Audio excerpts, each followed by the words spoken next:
Hipotiroidismo y obesidad, ¿es un mito o una realidad? Es decir, ¿todo paciente con obesidad es porque tiene hipotiroidismo o todo paciente hipotiroideo tiene que tener sobrepeso y obesidad?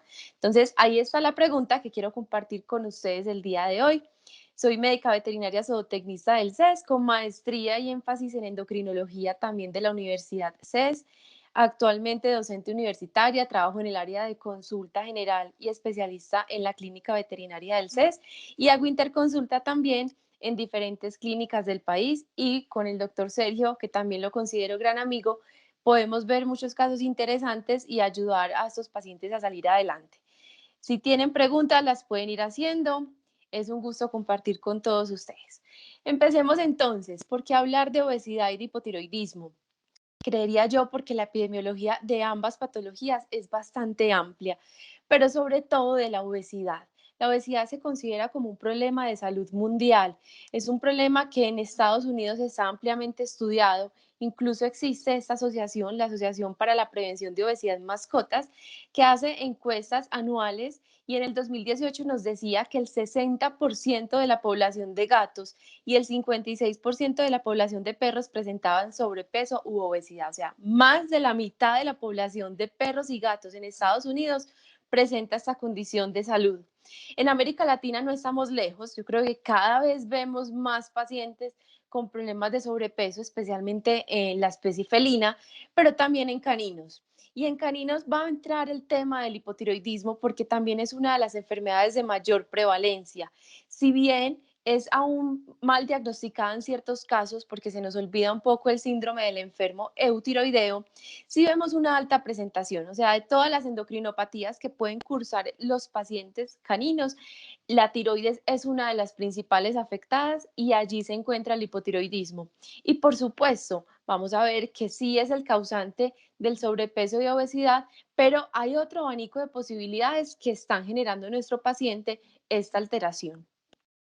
La obesidad entonces la entendemos como un exceso en ese tejido graso, ese tejido adiposo, que vamos a ver que no es un tejido inerte, por el contrario, es un tejido también productor de hormonas, es un tejido productor de citoquinas de inflamación y la obesidad la podemos caracterizar según su causa, como una obesidad de tipo primario o una obesidad de tipo secundario. En la obesidad de tipo primario, por supuesto que aceptamos una predisposición genética, sabemos que hay pacientes con carga genética que hace que acumulen más grasa, incluso pacientes que vienen de razas nórdicas, por ejemplo, en las cuales tienen que tener unos depósitos amplios de energía para sus horas de trabajo, también tienden a tener obesidad. Pero en la obesidad primaria hablamos mucho del balance energético positivo que se genera en ellos, un exceso en la ingesta calórica y un déficit en el gasto de energía. O sea, un balance positivo que lo que se traduce es en aumento de esa energía acumulado en tejido adiposo. Entran casos como la alimentación ad libitum en gatos y ad libitum es porque de verdad es ad libitum, o sea, ponen cuántos gramos se quiera comer el gato en el día. Está bien que tienen un comportamiento en el cual se debe alimentar de pequeñas porciones a lo largo del día, pero deberíamos saber cuál es su requerimiento energético diario para poderlo porcionar o para poderlo dispensar, pero teniendo en cuenta esa limitación. Por supuesto está también que nuestro estilo de vida ha hecho que no pasemos tanto tiempo con las mascotas, que no las saquemos a pasear tanto. Apenas ahora en tiempos de pandemia que el encierro nos ha obligado a estar más con ellos, sí tenemos la posibilidad de salir más, de ejercitarnos, promover la actividad física, pero por lo general lo que se genera entonces es que hay aumento en el consumo de calorías, incluso compartimos también muchos de nuestros alimentos con ellos y bajo gasto calórico. Ahora está el tema de la obesidad secundaria. La obesidad secundaria, ¿qué se debe? ¿Me escuchan ahí? ¿O se fue la pantalla? Se fue un segundo porque creo que te ingresó una... Sí, y lo tenían de molestar, pero ven la pantalla ahí nuevamente. Si vemos la pantalla de tu celular, pero con la llamada de... Ya, Ya, ya, listo, sí, gracias. Cosas que pasan, perdón. sí, no te Bueno, y preocupes. tenemos el tema de la obesidad secundaria, en la cual podemos tener un problema, sea de hipotiroidismo, o sea, realmente el hipotiroidismo es uno de los causantes de obesidad, hipercortisolismo, esos excesos en la producción de cortisol, hiperinsulinismo en los primeros estadios de diabetes donde hay una resistencia a la insulina y se genera en el cuerpo entonces un aumento en esa producción de insulina. Acromegalia, tumores hipoficiarios productores de hormona del crecimiento, por ejemplo, y otro tipo de medicamentos que también nos pueden llevar al aumento de peso, y lo hablábamos ahora, pues también está el tema del fenobarbital, ¿cierto? En el cual el paciente sí tiene una alteración con su centro de saciedad y secundario a eso, pues empieza a consumir más alimento. En cuanto al tejido adiposo, les decía, es un tejido biológicamente activo, es un tejido que produce inflamación y que genera finalmente estrés oxidativo. Miren, ese estrés oxidativo va a causar en nuestro paciente otras patologías subyacentes, ejemplo, diabetes, pancreatitis, problemas de osteoartritis, displasia de cadera, dermatopatías, un montón de enfermedades que se van a exacerbar precisamente por el estado de inflamación. Imaginen un paciente que tiene obesidad y que a la vez desarrolla una osteoartritis, le será imposible moverse un poco para quemar energía, entonces esto empeorará el cuadro. Fundamental que conozcan que la puntuación de condición corporal debe ser de 1 a 9, siendo 5 el ideal, y que sobre eso es que vamos a trabajar para poder identificar en el paciente cuál es su peso ideal. Cuando tengamos el peso ideal del paciente, sea canino o felino, es allí donde nos vamos a centrar para poder decir cuál es el requerimiento energético diario y poder dar una alimentación adecuada. Si tengo un paciente en obesidad y voy a darle un alimento de pérdida de peso, pero no calculo ese alimento sobre su peso ideal, no estoy haciendo nada. Tengo que tener siempre en cuenta cuál es el peso ideal de este paciente. Ahora, vámonos a la tiroides. ¿Por qué la tiroides juega un papel importante en el tema de sobrepeso y obesidad? Recordemos que tiene un eje de regulación central desde el hipotálamo con la TRH y va a estimular a su vez la hipófisis para la producción de TSH, quien es finalmente la que da la señal a la glándula tiroidea, una glándula bilobulada ubicada en los 5 primeros anillos traqueales que tiene una unidad funcional que es el folículo tiroideo, donde se van a producir las hormonas tiroideas que van a viajar en sangre de manera libre, sin proteínas, para pasar a ser T3, que es la biológicamente activa en los tejidos, y van a viajar también unida a proteínas en forma de T4 total. Ese eje de regulación, entonces, es el que va a empezar a darse cuenta cuando empiezan a bajar los niveles de hormona tiroidea libre en el cuerpo, la TSH lo va a censar, se va a dar cuenta que están bajos los niveles de hormona T4 libre y que por lo tanto en los tejidos no hay hormona biológicamente activa T3 y va a mandar más señal. O sea que en un estadio inicial de hipotiroidismo, en el hipotiroidismo subclínico, vamos a ver un aumento en la TSH y ese es indicador fundamental que algo está pasando con esa glándula tiroidea, que la TSH tiene que mandar más señal para que la glándula tiroidea trabaje y aún así a veces le es imposible trabajar porque se desarrolla el hipotiroidismo como tal. Las hormonas tiroideas hacen parte fundamental en todos los tejidos del organismo. Qué pena, otra vez se fue esto. En todos los tejidos del organismo. Hace parte de la regulación para la termogénesis, para la degradación de lípidos, carbohidratos, proteínas, crecimiento, diferenciación celular, desarrollo, consumo de oxígeno. Entonces, un paciente que tengamos así como ese que vemos en la imagen con hipotiroidismo es que realmente no puede con la vida, no puede con la energía, o sea, va a estar mal, mal, mal de energía y va a tener una disminución en su metabolismo general. Así que ese paciente, además de presentar un incremento de peso por esa interrupción del metabolismo de lípidos, carbohidratos y proteínas, adicional a esa pérdida per se, va a tener también una incapacidad o un déficit para poder desarrollar el resto de sus actividades, incluyendo actividad física. Es un paciente que por nada del mundo se va a parar de la cama, ¿cierto? Tiene baja motivación, deja de jugar y por lo tanto el gasto calórico va a ser menos, haciendo que se dé ¿qué? Más acumulación de ese tejido adiposo. Entendamos entonces que esa falla pues en las hormonas tiroideas en los diferentes órganos blancos puede darse o porque falle la secreción de T4 y T3 o porque hay un defecto como tal en el receptor nuclear, resistencia a la hormona. Ojo, escuchen esto, cuando tenemos pacientes que los hacemos esterilizar, orquiectomía o VH electivas antes de los 6 meses de edad, se genera un hipogonadismo y el hipogonadismo me lleva a una resistencia de las hormonas tiroideas y al desarrollo de la obesidad y por eso también vemos tantos pacientes con obesidad y les preguntamos a qué edad lo castraron, a qué edad lo esterilizaron, antes del primer celo, antes de los 6 meses de edad y si la respuesta es afirmativa, ojo porque estoy teniendo como base un hipogonadismo.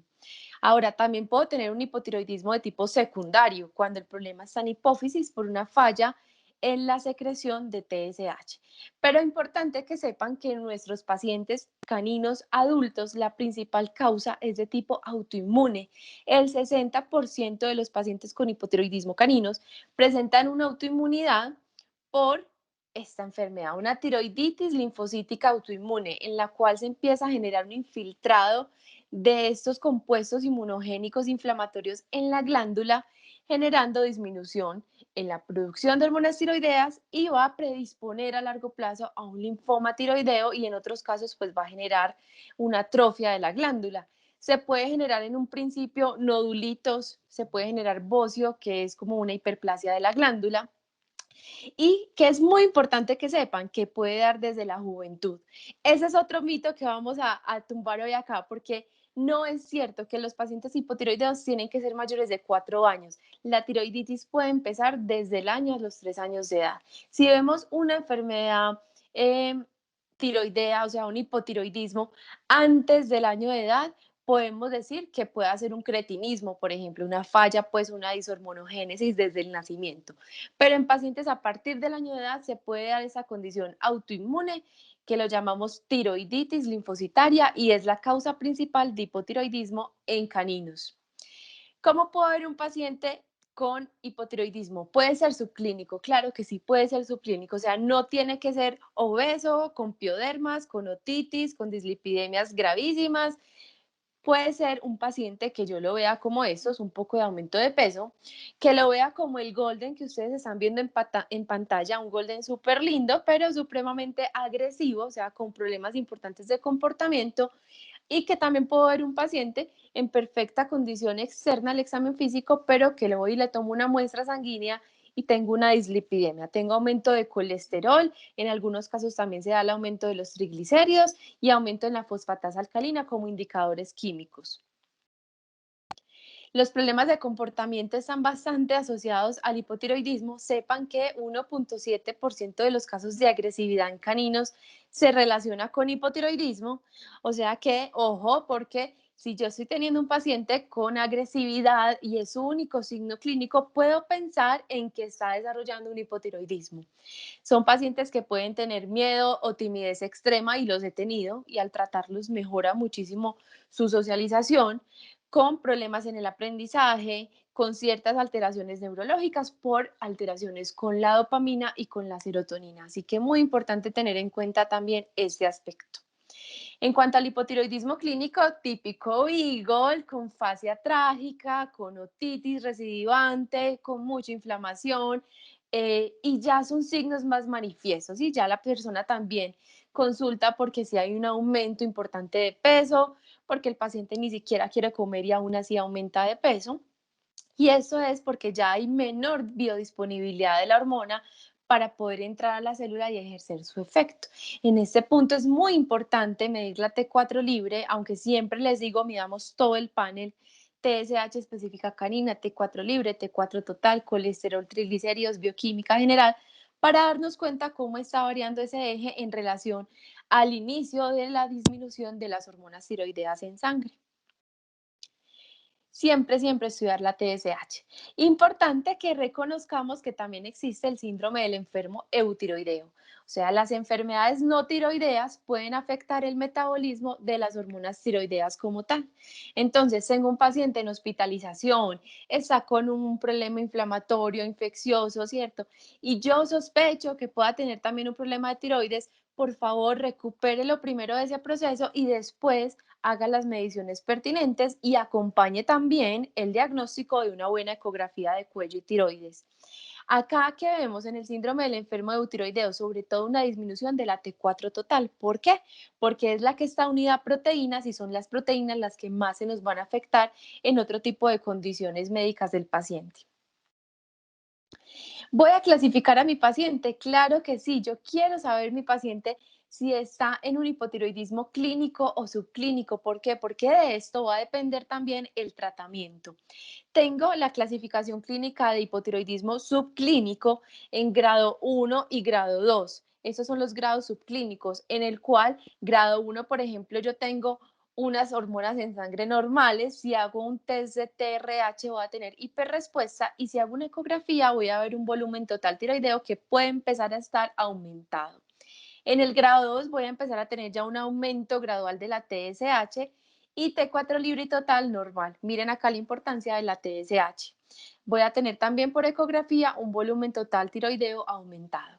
En el grado 3 puedo clasificarlo en grado A y grado B, siendo el A donde tengo también eh, T4 libre baja, pero la T4 total está normal, mientras que en el grado B total y libres están bajas.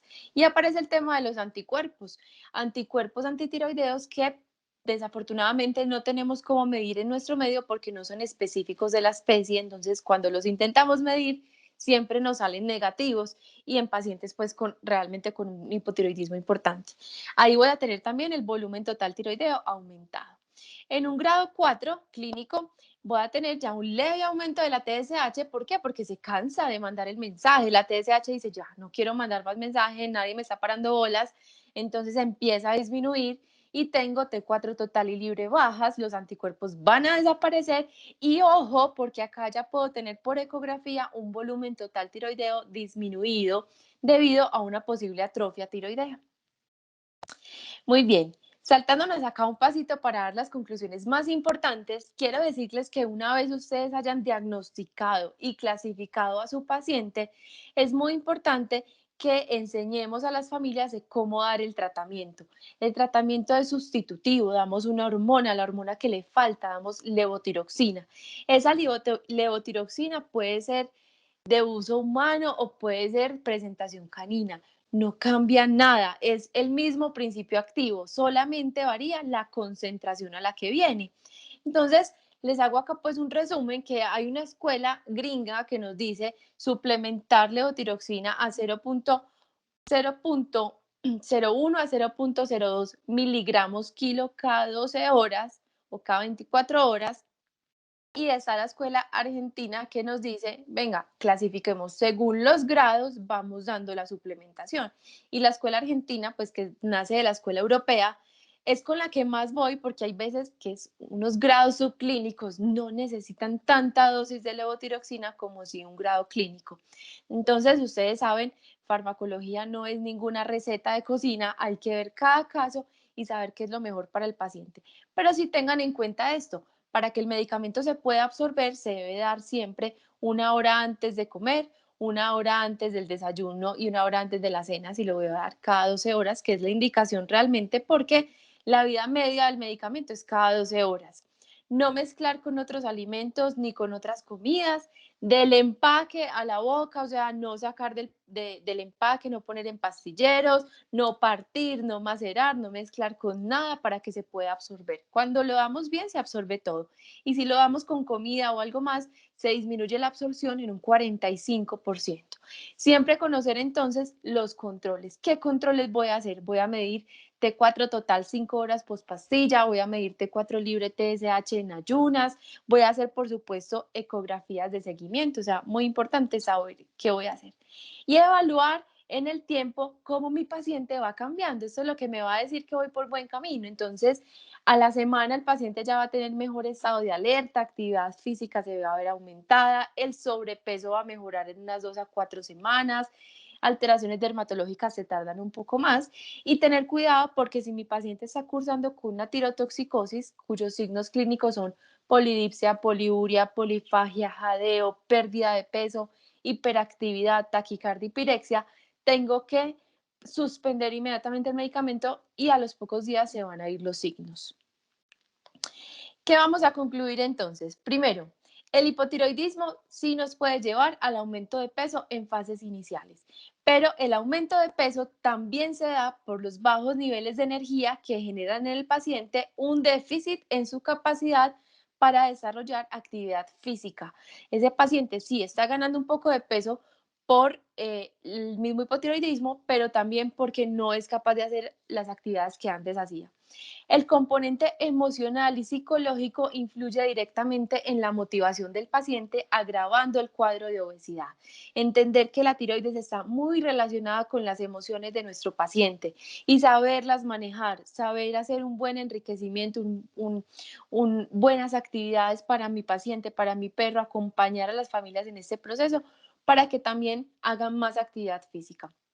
Tenemos el deber, como médicos veterinarios, de realizar un diagnóstico adecuado para poder llevar a un tratamiento eficaz que va a buscar ¿qué? Mejorar la calidad de vida de nuestros pacientes. Por supuesto, el objetivo es llegar al normopeso, evitar los efectos secundarios, resarcir esos daños dermatológicos, de oídos, todo lo demás, pero sobre todo, que tenga mi paciente una buena calidad de vida.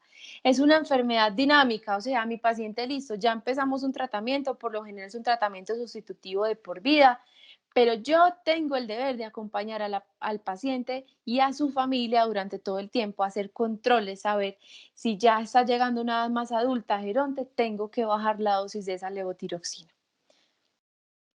Eso era por hoy. Muchas gracias. Les dejo mi correo electrónico. Eh, Les hago un llamado también a que nos sigamos uniendo como colegas, a que compartamos el conocimiento, lo que aprendemos en cada una de esas charlas, que lo compartamos con los demás. Eh, Todo esto va en beneficio de todos los animales en el mundo. Entonces, bueno, gracias y espero acá las preguntitas que veo que están llegando.